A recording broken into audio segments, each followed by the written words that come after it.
Doggos, woofers, puppers, yappers, man's faithful best friend, and all-round good boys. But will faithful teammates be enough to take on the Unova region? In this challenge, I can only use Pokemon that resemble dogs or have dog-based lore behind them.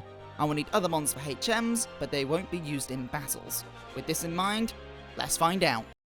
We are back, so grab a cup of tea and let's dive back into the Good Boys Only run, where we have just picked up our 5th gym badge, dealt with some awful side missions, and we did some Team Plasma shenanigans. Now let's look at the updated team.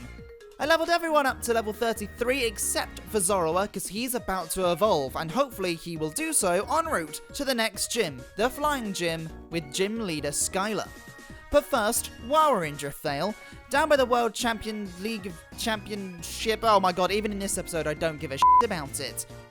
Down by the pointless side mission from last episode is the move relearner. For coverage, I've realised that Lucario needs a stab steel type move, so we head to the relearner and teach him Metal Claw, and we trade a heart scale for the service. Now it's time to head to Charleston Cave. Heading up to the cave, Charon pulls us inside this building filled with machines and dealings, but he explains nothing about it and just gives us more exposition about Team Plasma and whatever happened 2 years ago. I've not played Pokemon Black and White in a long time. I can't remember 2 years. I can't remember yesterday. I can't remember what I had for breakfast. But more importantly, he gives us HM4 for Surf, meaning we can travel across the ocean blue. Huh. Really not that much to be ventured, is there? This is no Hoenn. Before we enter Charleston Cave, Cobalion jumps out right in front of us, a mythical Pokemon, a legendary in his own right, a member of the Swords of Justice, and you know what he is? No good to us, he's not a doggo!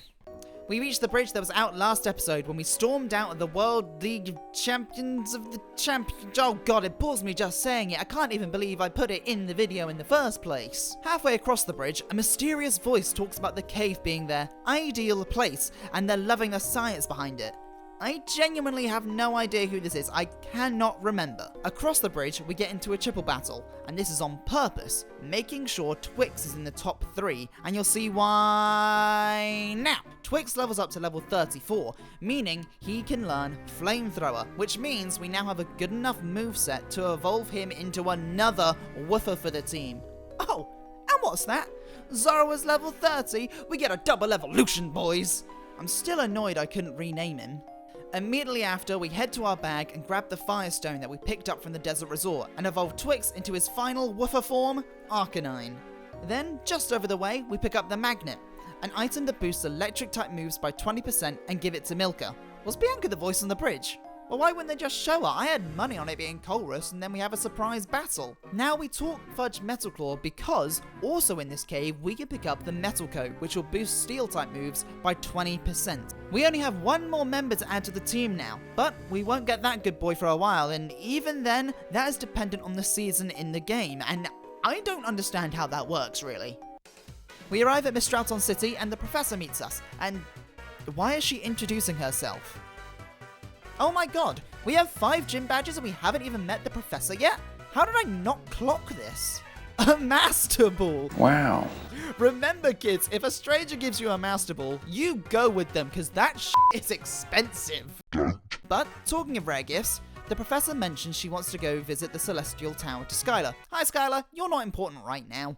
If we follow her up there and talk to her while she's on the ground floor, she gives us the Lucky Egg, which, looking at Skylar's team, will be very helpful grinding up the essential mon we need for the battle ahead, because the Lucky Egg boosts the XP earned from a battle by a massive 50%.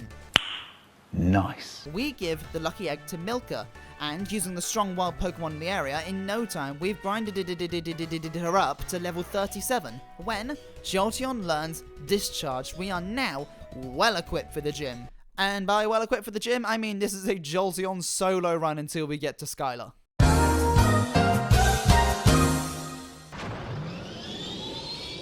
Really? In the whole gym, only 7 mons. I use an Ether on Discharge and, well then I guess we're at Skylar now, baby. 1 Discharge for Swoobat, 1 Discharge for Swanna, 1 on Flamethrower for Scar...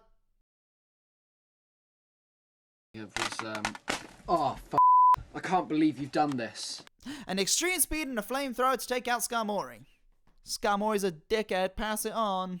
Anyway, we pick up our badge and meet the Professor and Skylar at the airport to travel to the other side of the Unova region, so the Professor can continue her research. We accompany them because Skylar wants us to meet someone in Opelucid City?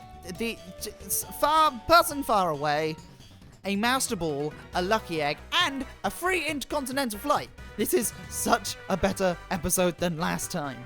Bianca turns up, and because of the inability to walk and talk in this game, she screams in our faces. After asking to come with us to do research at Reversal Mountain, the Professor dishes the most backhanded compliment in the game before hurrying everyone on.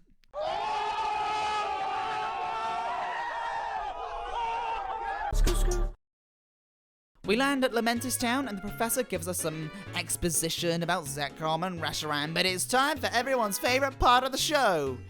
The end. Nah, I'm joking. It's time for the Newtown Scavenger Hunt! Oh. Well, I guess we can pick up Charge Beam for Milka. Charge Beam, whilst not the strongest move, has a 70% chance to raise our special attack, and I like those odds. Wow.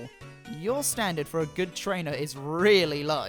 Dear Lord, what a sad little life, Jane. We teach it over Dig because, as we did with Stoutland in return, we can always put Dig back on with its TM. We also give Rolo the Lucky Egg, you'll find out why next episode, and before we head to Reversal Mountain, we fly back to Mistralton City.